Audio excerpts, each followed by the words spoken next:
Selamat pagi anak-anak ibu semuanya. Sedang apa asisten Aloh ini?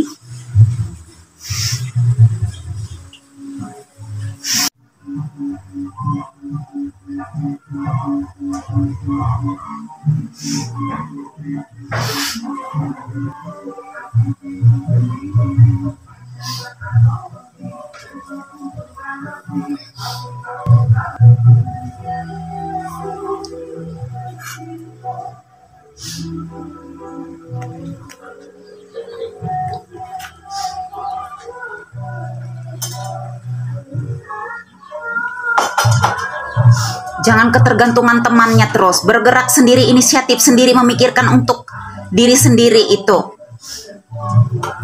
Jangan selalu minta nunggu dilayani. Nggak mau bergerak, mikirkan untuk diri sendiri aja. Nggak mau bergerak. Selalu mau minta dilayani. Yang kayak raja, kayak bos saja dilayani terus.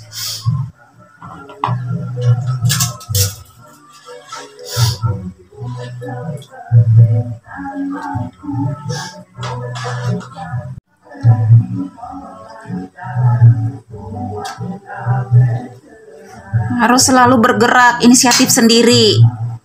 Hidup itu. Jangan diminta dilayani aja terus tuh. Ambil sendok untuk diri sendiri aja nggak mau. Jangan dibiasakan Yati kalau masuk kamar mandi tuh dirimu. Apa, masuk di kamar mandi berjam-jam.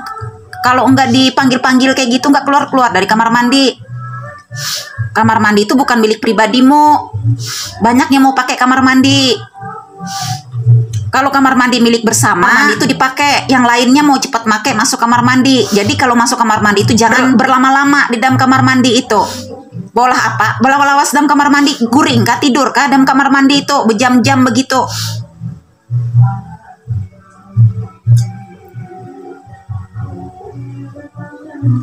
Coba lihat kemarin sakit tenggorokannya.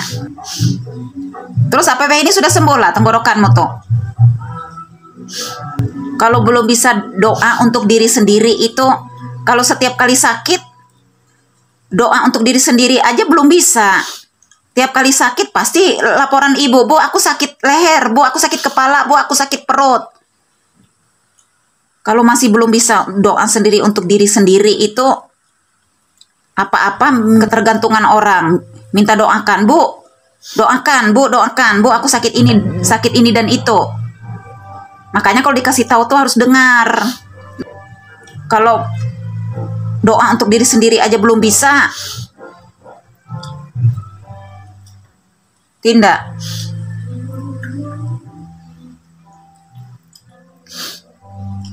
Sudah sembuh loh leher tenggorokannya itu. Yang penting kalau diberitahu tuh masih nuruti, mendengar. Orang kalau diajak bicara nggak pernah mau nyahuti. Ibu nih lain bicara sama tunggul, bicara sama manusia. Jadi kalau disapain, kalau diajak bicara tuh menyahuti, menjawab, disahuti. Kalau disapai orang tuh, itu namanya menghargai orang. Paham Dati? Hati, apa bilang ibu nih? Nyambat apa ibu nih tadi?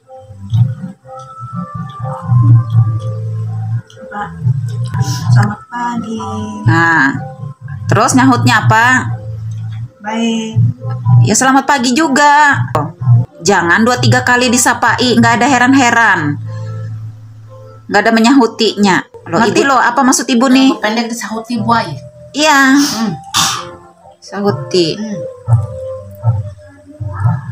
Pian pakai celana siapa itu yang merah tuh lo? Celana Christian bang rempong kok.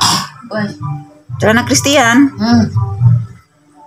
Jangan suka pakai celana orang lain lo ya. Pakai baju-baju orang lain, pakai barang-barang orang lain. Kalian sudah dikasih banyak baju pakaian apa semua, lalu dikemanain baju kalian? Lu kemanain semua satu koper itu, 2-3 koper tuh, sampai 10 koper baju kalian tuh kemana tuh? Kosong sudah kopernya, nggak ada. Halo, kemana lu baju kalian di situ? Nggak ada, kosong koper di situ kosong. Bekoper-koper baju kalian ini kemana lo? Kadadaan tuh nggak ada lo. Baju tuh nggak ada di koper kosong. Anak hilang kakak situ napa? Nggak ada, sudah ibu cari semuanya. Nggak ada di dalam rumah ini. Kalian buang di mana? Kalian robek di mana itu baju?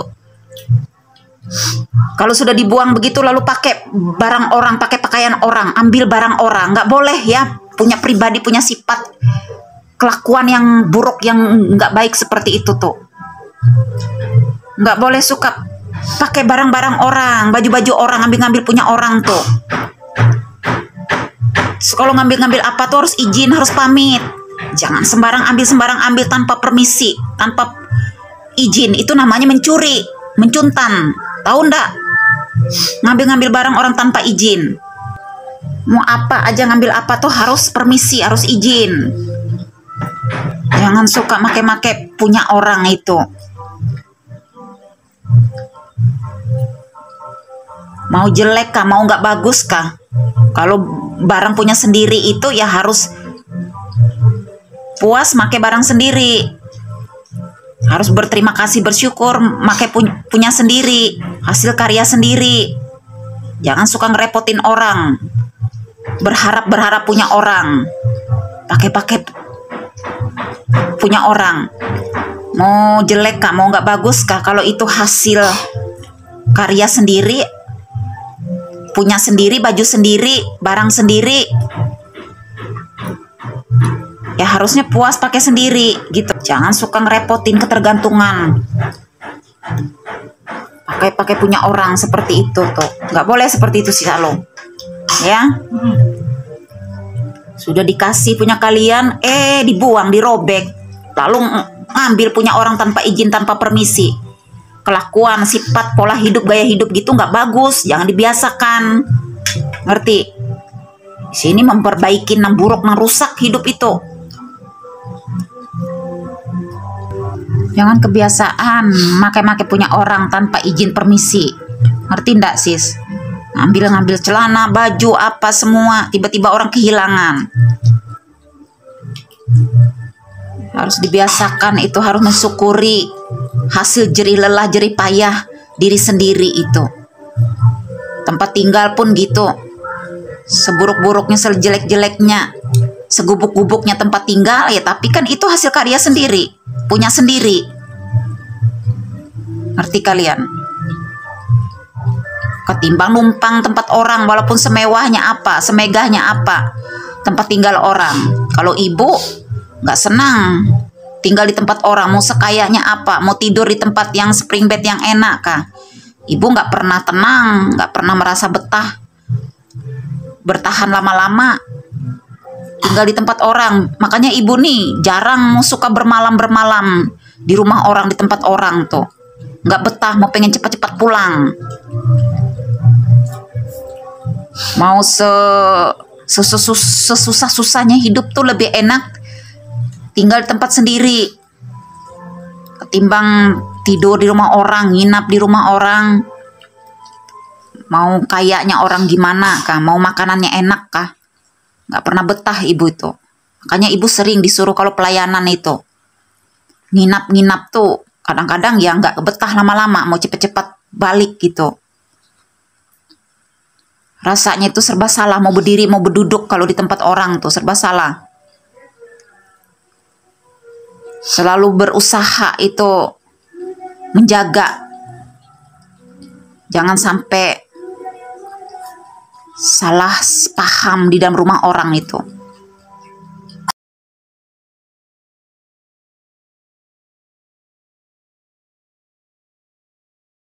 Jangan selalu ketergantungan hidup itu.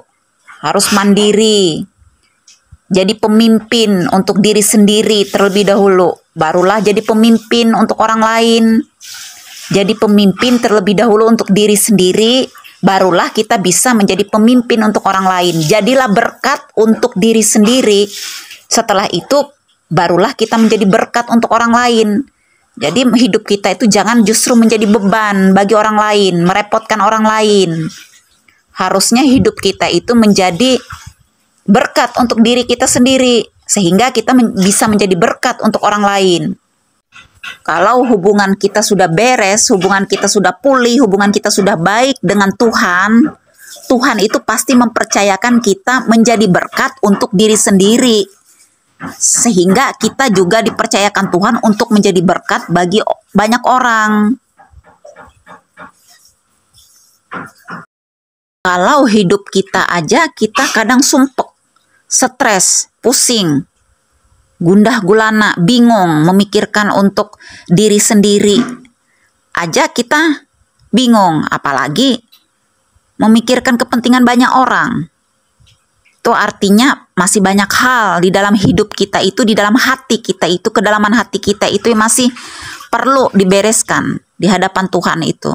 Perlu dimurnikan, dikikis, terus diproses di hadapan Tuhan itu. Tuhan terus memproses itu kehidupan kita itu, sehingga didapati oleh Tuhan kita bisa menjadi berkat bagi banyak orang. Kalau kita sudah bisa menjadi pemimpin untuk diri kita sendiri terlebih dahulu, Tuhan itu pasti mempercayakan kita menjadi pemimpin kepada banyak orang, kepada dunia itu. Yang utama itu menjadilah, bisa dulu menjadi pemimpin untuk diri sendiri dulu, melalui pola hidup dan gaya hidup kita, sesuai yang Tuhan inginkan. Makanya kebanyakan orang tuh selalu berpikir di dalam lingkaran seperti ini dia. Sedangkan memikirkan untuk kepentingan diriku sendiri, untuk makan diriku sendiri aja aku bingung, aku pusing. Boro-boro aku memikirkan untuk orang lain, boro-boro aku menolong orang lain. Nah, kalau kita selalu punya pola pikir yang seperti ini, sampai kapan kita bisa menjadi berkat bagi orang lain yang Tuhan bisa percayakan kita, bisa bekerja sama dengan Tuhan itu. Boro-boro aku memikirkan kepentingan banyak orang, sedangkan memikirkan untuk diriku sendiri aja aku kesulitan, aku kesusahan, aku aja kelaparan, aku aja hidup pas-pasan. Jangankan bisa memikirkan untuk kebutuhan orang lain. Makanya kebanyakan orang tuh kan selalu berpikir seperti ini dalam rumah tangga, dalam keluarganya. Nah, kalau Tuhan temukan hati yang seperti ini, sulit Tuhan akan mau bekerja sama dengan pribadi yang seperti ini. Yang dikatakan menjadi berkat itu bukan hanya berbicara tentang materi saja. Ada banyak hal apa yang bisa kita pergunakan yang ada pada hidup kita, ya itulah yang kita pergunakan, yang kita lakukan untuk menjadi berkat bagi banyak orang. Menjadi berkat itu bukan hanya berbicara saja tentang materi, bisa saja melalui tenaga, pikiran, saran, nasihat, senyum. Kita berjalan di pinggir jalan saja, kita senyum dengan orang di pinggir jalan saja, itu sudah menguatkan dan membangkitkan. Kita menyalami, menjabati tangan orang-orang yang sedang terpuruk pun itu sudah menjadi berkat. Jadi hidup kita tuh harus berguna selama kita masih diberikan kesempatan, kekuatan oleh Tuhan ada di dunia ini. Apakah karena kita tidak memiliki materi lalu kita tidak melakukan apa-apa di dunia ini?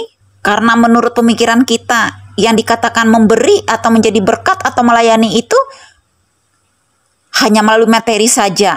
Lalu kita tidak berbuat apa-apa, kita tidak ada action, tidak ada tindakan. Selalu berkutat di dalam lingkaran, di dalam kotak itu. Memikirkan masalah demi masalah rumah tangga itu, kehidupan itu, keluarga itu. Di dalam rumah tangga, dalam keluarga yang dipikir tuh setiap hari. Masalah demi masalah, nggak selesai-selesai. Belum selesai masalah yang satu, muncul lagi, datang lagi masalah yang baru. Jadi dalam kehidupan tuh selalu menikmati masalah demi masalah, tidak pernah menikmati hidup damai sejahtera, hidup yang bahagia di dalam Tuhan tuh yang seperti apa.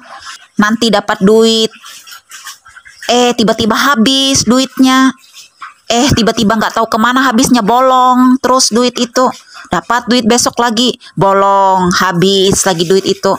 Entah habisnya karena sakit penyakit lah untuk berobat, entah itu habis keuangan itu untuk barang-barang yang rusak lah di dalam rumah tangga, di dalam keluarga itu. Sudah beli kulkas, tahu-tahu nggak sampai berapa bulan rusak kulkas, mau tidak mau harus ngeluarin duit lagi untuk memperbaiki kulkas. Tahu-tahu belum selesai yang satu ini, besok rusak TV lagi. Ngeluarin duit lagi untuk memperbaiki TV. Terus berjalannya kehidupan tuh seperti itu terus, hidup penuh dengan masalah.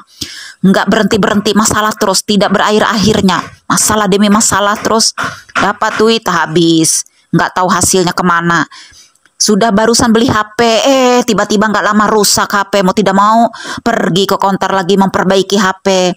Jadi semua itu selalu salah.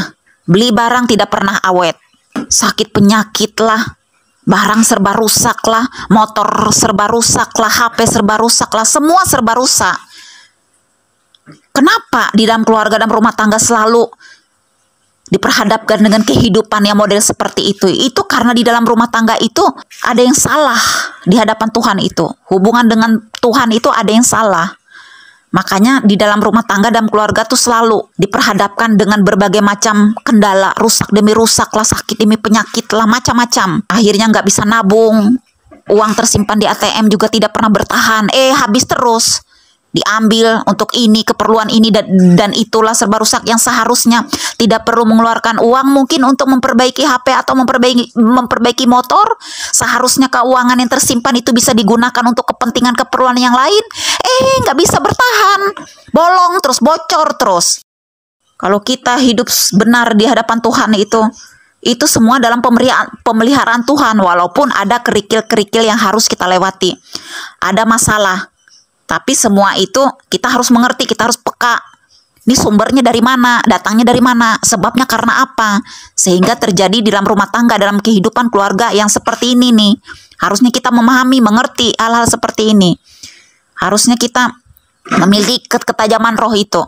Jadi kita jangan selalu menyalahkan si iblis, tapi lupa kita.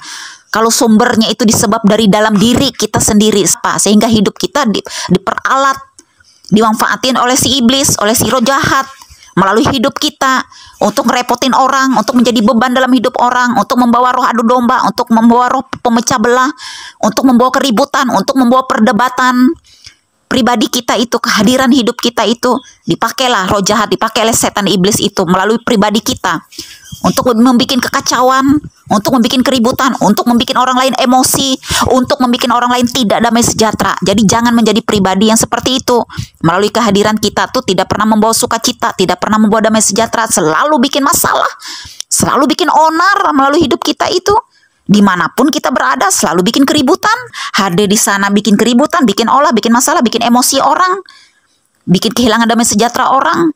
Jadi kita harus sadar, harus koreksi diri kita itu, harus diperbaiki sikap hati kita itu di dalam menjalani hidup di dunia ini. Harusnya melalui kehadiran kita itu membawa pengaruh, membawa spirit damai sejahtera buat orang lain, bukan membawa spiritnya negatif, membuat orang lain terpancing emosi, membuat orang lain terpancing perdebatan. Melalui kehadiran kita itu jadi stres orang lain karena kehadiran kita. Jadi hidup kita tuh jangan membuat beban bagi orang lain. Dampak buruknya, dampak negatifnya jadi orang lain yang terkena oleh sebab dari kehidupan kita, pola hidup, gaya hidup kita yang belum akurat di hadapan Tuhan. Lalulah orang lain yang berdampak, merugikan orang lain. Dampaknya orang lain. Akibat kita memiliki sikap hidup, gaya hidup ini, motivasi sikap hati kita di hadapan Tuhan yang tidak benar. Orang lain yang dirugikan, orang lain yang menerima dampak negatifnya. Makanya semua itu harus dibereskan di hadapan Tuhan, dikikis, dibersihkan, ditahirkan semua. Hati kita sampai kedalaman hati kita itu. Karena yang paling tahu itu Tuhan tahu di dalam hati kita itu. Kalau manusia, di hadapan manusia itu kita masih bisa tutup-tutupin. Namun di dalam hati kita itu, kalau kita masih menjalani hidup seperti itu, berarti ada yang belum beres di hadapan Tuhan itu. Orang lain yang kena dampaknya. Kalau kita hidup sungguh di dalam Tuhan itu, selalu dalam penyertaan Tuhan, pemeliharaan Tuhan. Ada duit, gak ada duit, pasti penuh dalam sukacita. Tuhan tidak pernah membiarkan itu keluar dari jalan Tuhan itu. Selalu terpelihara, barang-barang terpelihara. Nggak ada yang serba rusak. Inilah, itulah rusak, sudah dibaikin, rusak lagi lah. Serba rusak semua. Jadi nggak pernah awet. Harta benda, barang di dalam rumah itu. Apapun yang kita pergunakan, yang kita gunakan itu nggak pernah awet. Selalu serba rusak. Sakit penyakit lah muncul. Segala sesuatunya serba rusak. Mau kita banting tulang, jungkir balik, kerja keras, dipanas-panas, hasilnya tidak pernah permanen, tidak pernah tersimpan. Selalu bocor. Untuk perbaiki ini, perbaiki itu. Tiba-tiba keuangannya habis. Nggak tahu habisnya dipergunakan untuk apa, kemana habisnya.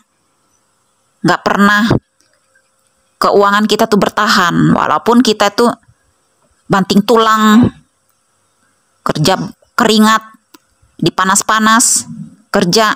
Jadi hasilnya itu sia-sia. Kalau masih ada sikap hati kita yang belum beres di hadapan Tuhan itu. Tidak sepenuhnya. Karena di dalam hati itu yang sebenarnya Tuhan tahu itu. Sikap hati kita itu. Motivasi hati kita hidup di dunia ini. Hidup di dalam rumah tangga. Hidup di dalam keluarga itu. Endingnya apa? Muncul pertengkaran demi pertengkaran, keributan demi keributan. Tidak ada berakhirnya. Keributan yang berkepanjangan.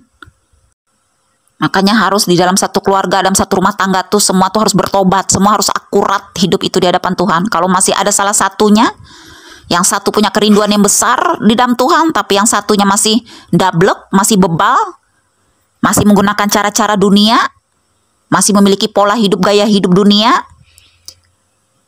Di sisi lain mengandalkan Tuhan, di sisi lain curi-curi, sembunyi-sembunyi. Manusia juga tidak melihat, memiliki hati yang serong. Makanya kenapa rumah tangga, keluarga itu ya, kehidupannya itu selalu kacau. Tidak pernah ada kedamaian, tidak pernah ada keharmonisan dalam rumah tangga. Tapi kalau sudah terjadi berantakan dalam hal apapun, lalu orang lain yang disalahkan, mengambing hitamkan orang lain. Dampaknya olah karena perbuatan hidup kita, olah karena masalah yang berkepanjangan, konflik yang berkepanjangan dalam rumah tangga kita, justru orang lain yang kena dampak. Kalau hidup rumah tangga kita, keluarga kita belum akurat di dalam Tuhan. Makanya kenapa kadang di dalam keluarga rumah tangga tuh apapun yang dikerjakan tuh selalu gagal. Mau melakukan ini gagal, mau kerja ini gagal. Hasilnya tidak permanen, tidak tersimpan. Bocor, bolong, pelayanan gagal, rumah tangga gagal, pekerjaan gagal.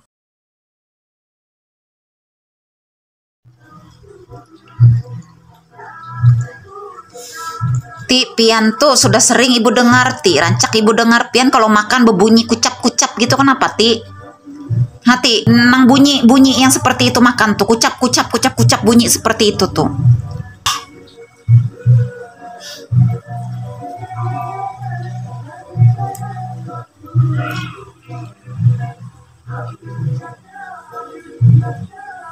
Apa tadi dikasih tahu ibu, masih ingat nggak tadi? Apa tadi dibilang ibu tuh? Masih ingat nggak? Ya apa?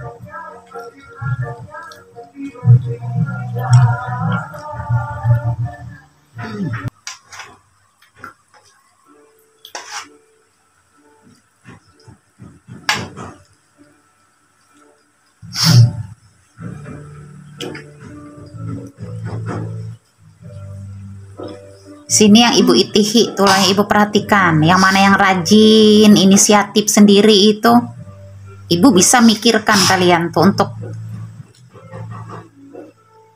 kalian bisa mau belanja apakah, mau beli sate kah, beli bakso kah, ibu sisihkan. Sate kambing. Apa? Sate kambing. Sate kambing kada anu lah Pian. Kada tekanan lah. Ada lain cetok tuh lain belajar usuludin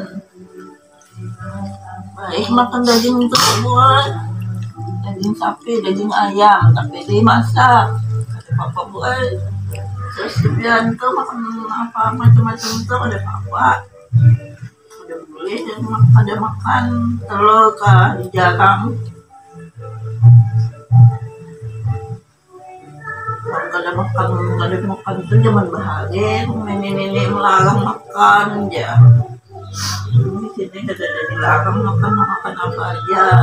Kalau kepingin itu makan. Jangan suka ngerepotin orang itu, apalagi loh kalau mau ke tempat orang, nginap di tempat orang. tidur di rumah orang itu. Kadang-kadang kan yang punya rumah itu kadang tuh bisa repot oleh kehadiran kita itu. Ayam. Makanya jadi pribadi itu ya, kalau di tempat orang, kalau habis makan itu langsung dicuci piringnya. Jangan dibiarin, suruh yang punya rumah cuci piring habis kita makan. Langsung dicuci piringnya.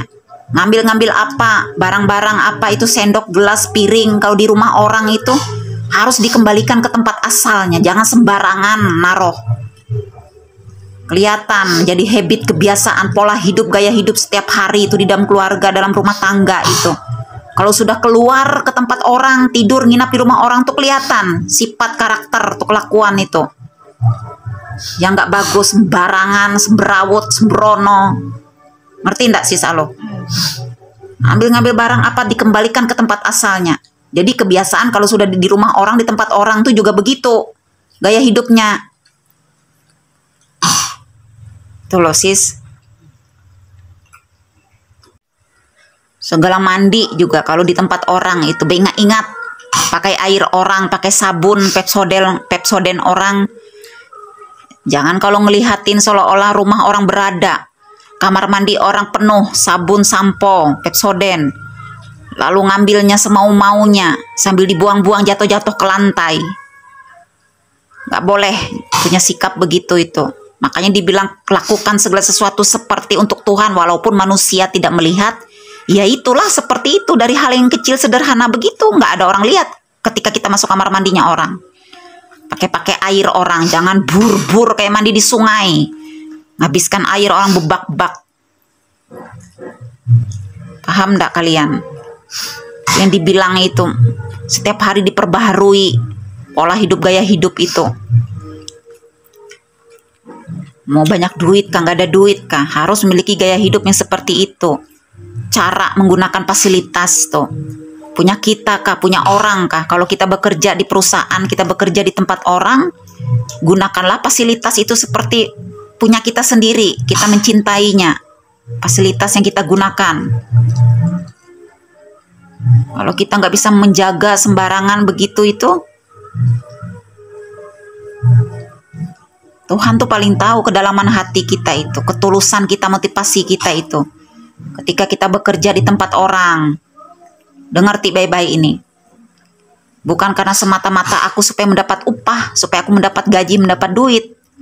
Tapi kan tujuannya dengan kehadiran kita itu membawa kemuliaan Tuhan. Itu yang utamanya. Barulah setiap bulan dapatkan gaji, dapatkan upah itu. Ucapan terima kasihnya orang. Itu dulu, dimulai dulu, yang utama itu. Kerjakan seperti untuk Tuhan, melakukan apapun itu.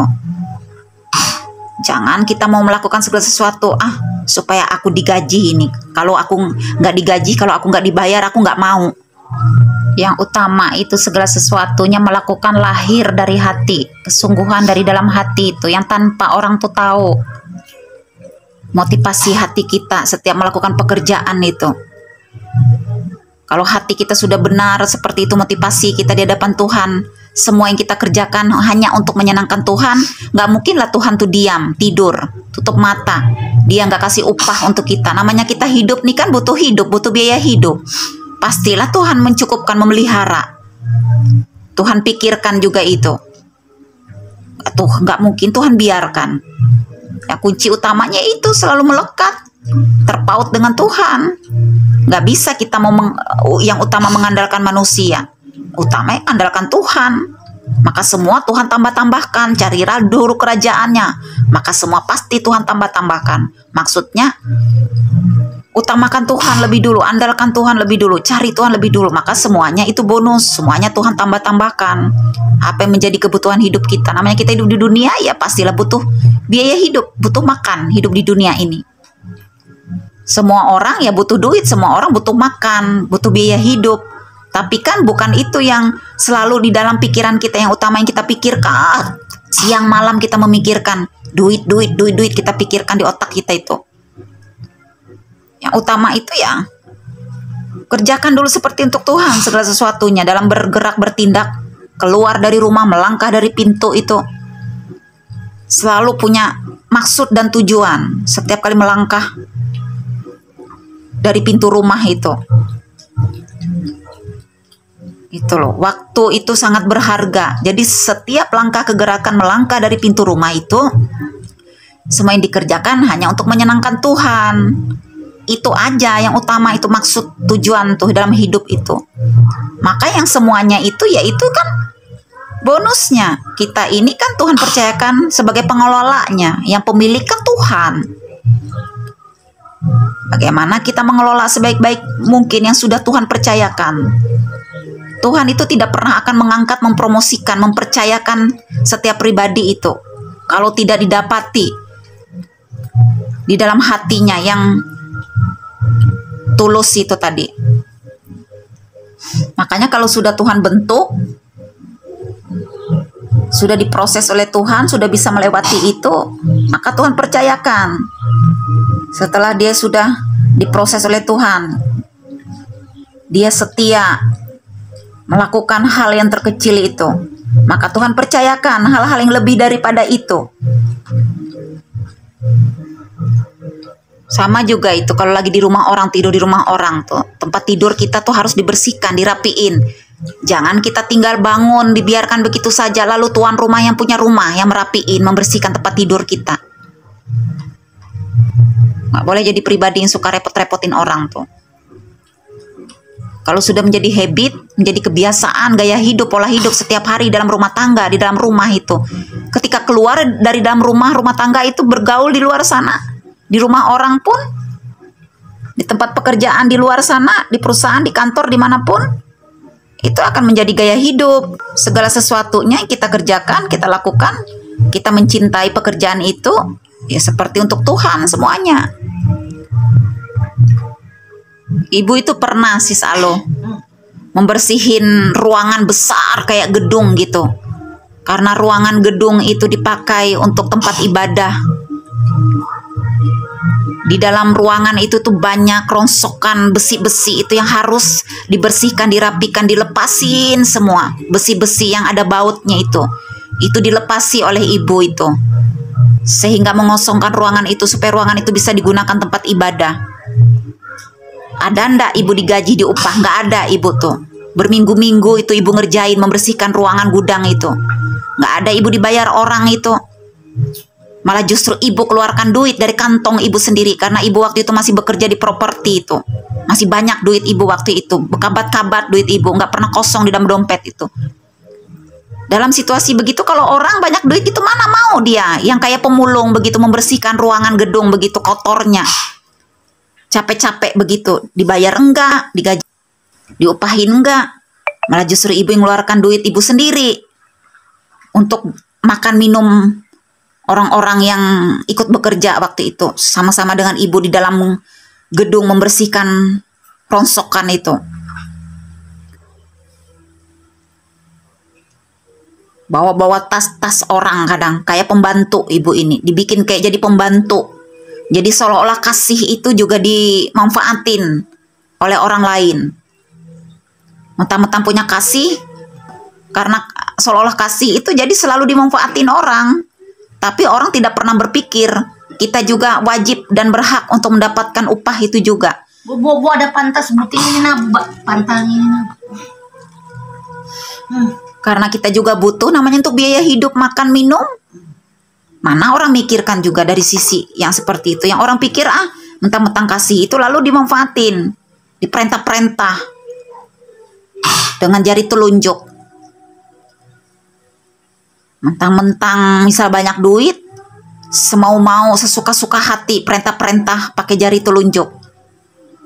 Gitu.